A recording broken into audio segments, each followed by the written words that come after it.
முதல்ல வாங்க. சார், என் ஒய்ஃப் மாசமா இருக்காங்க. ஆமா சார். அவங்க ஹெல்த்துக்கு ஏதாவது ஒன்று ஆயிடுச்சுன்னா. சார், முதல்ல அவங்க நான் கேட்கிற கேள்விக்கு பதில் சொல்லட்டும். அதுவும் இங்க உங்க வீட்ல தான். எதுவும் ஆகாது சார். நீங்க போங்கம்மா. சார் போமா. போ. நீங்களும் வாங்க. கண்மணி,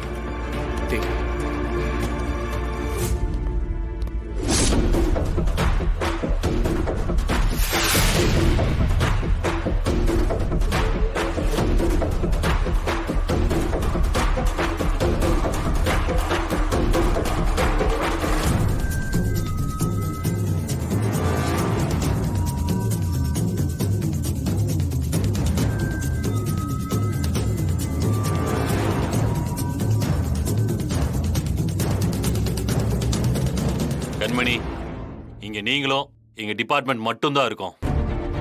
உண்மையை சொல்லுங்க. என்ன சார்? நீங்க தான் அந்த பொண்ணை ஏதோ பண்ணிருக்கீங்க. அது எங்க எல்லாருக்கும் நல்லா தெரியும். இப்ப அவ எங்க இருக்கா, என்ன பண்ணீங்கன்னு உண்மையை சொன்னீங்கன்னா சட்ட ரீதியா உங்களுக்கு என்ன உதவி வேணுமோ அதை நாங்க பண்ணுவோம். நீங்க கர்ப்பமா இருக்கீங்க. இந்த நேரத்துல போலீஸ், கோர்ட்டு, ஜெயிலுன்னு அலைஞ்சா அது எவ்வளவு கஷ்டம்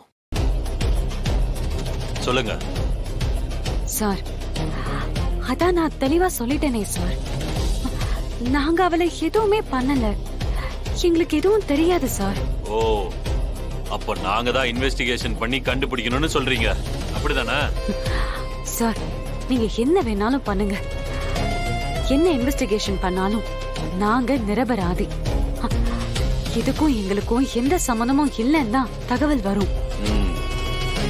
உங்க பேச்சுதான் நீங்க செய்யலன்னு சொல்லுது. உங்க பாடி லாங்குவேஜ் நீங்க ஏதோ என்கிட்ட மறைக்கிற மாதிரி இருக்கு.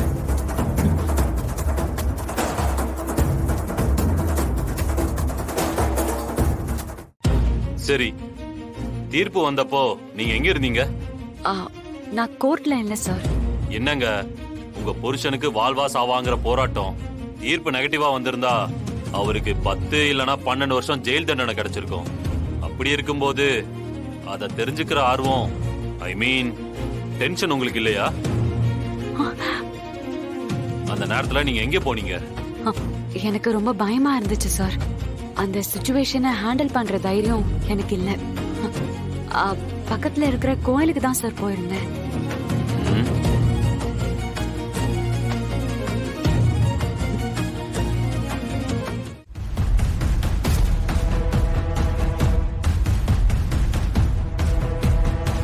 சரி. ஆமாமா, நானும் கோயிலுக்கு போயிருந்தேன்.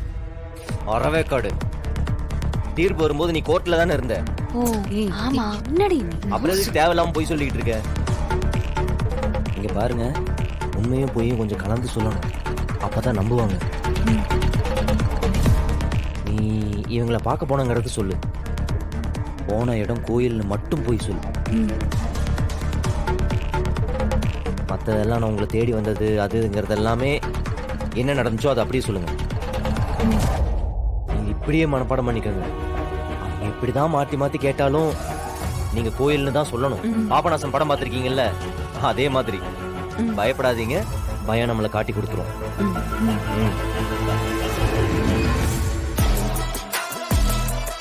சரி, கிளம்புங்க.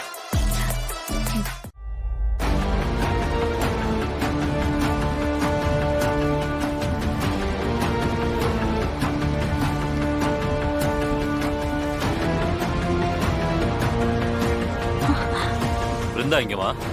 சார், அவங்க காலேஜுக்கு கிளம்பிட்டாங்க. சார், விசாரணை முடிஞ்சிருச்சு. சார் முடிஞ்சிருச்சுல, உங்க டவுட் கிளியர் ஆயிடுச்சுல. இனிமே சும்மா சும்மா விசாரணை அது இதுன்னு சொல்லி எங்களை டார்ச்சர் பண்ணாதீங்க சார்.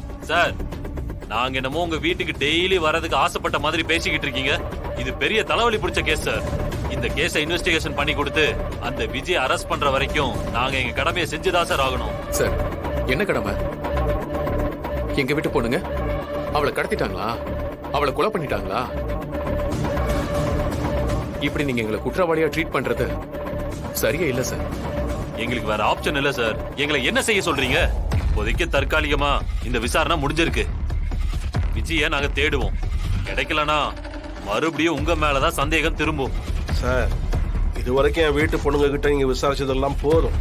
சார் எங்க வீட்டு பொண்ணுங்களை நீங்க அசிங்கப்படுத்துறீங்க. இது நல்லா இல்ல. உங்களுக்கு அப்படி யாரையாச்சும் அரெஸ்ட் பண்ணி சந்தேக கேஸ்ல உள்ள வைக்கணும்னா இந்த வீட்டுக்குள்ள நான் இருக்கேன். என்ன அரெஸ்ட் பண்ணி கூட்டு போங்க. சார் சும்மா பாக்குறவங்களை எல்லாம் அரெஸ்ட் பண்ண முடியாது. உங்க குடும்பத்துக்கே இது பழக்கமா போச்சு. ஒருத்தர் தப்பு செய்யறது இன்னொருத்தர் தண்டனை ஏத்துக்கிறதா?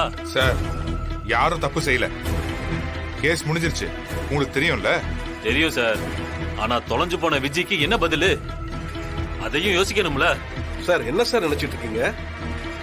சார் அந்த விஜய் ஒரு கிரிமினல், ஃப்ராடு சார். அவ எங்க வீட்டுக்குள்ள வந்து எவ்வளவு கஷ்டத்தை கொடுத்துருக்கான்னு தெரியுமா சார் உங்களுக்கு? சார் தீர்ப்பு எழுதும் போது இந்த விஷயம் எல்லாம் தெரிஞ்சு ஜட்ஜ் என்ன சொன்னார்னு உங்களுக்கு ஞாபகம் இருக்கா சார்? சார் ஒரு கிரிமினலை காணோம்னா அவ எங்க போயிருப்பான்னு ஒரு கிரிமினலோட கோணத்துல இருந்து நீங்க விசாரிங்க. சார் அவ எங்களுக்கு மட்டும் தான் கெடுதல் பண்ணிருப்பாளா? எத்தனை பேரோட பகைய சம்பாதிச்சுட்டு வந்திருக்காளோ அவங்கள யாராவது அவளை ஏதாவது செஞ்சிருக்கலாம்ல. அப்படி யோசிங்க சார். அதை விட்டுட்டு அவ ஏதோ பச்சை மண்ணு மாதிரியும் நாங்கெல்லாம் அவளை கடத்திட்ட மாதிரியும் நீங்க மறுபடியும் எங்களை குற்றவாளி மாதிரி ட்ரீட் பண்றது நல்லா இல்ல சார். உண்மையா சொல்லணும்னா இந்த விஷயத்துல பாதிக்கப்பட்டது நாங்க தான் சார்.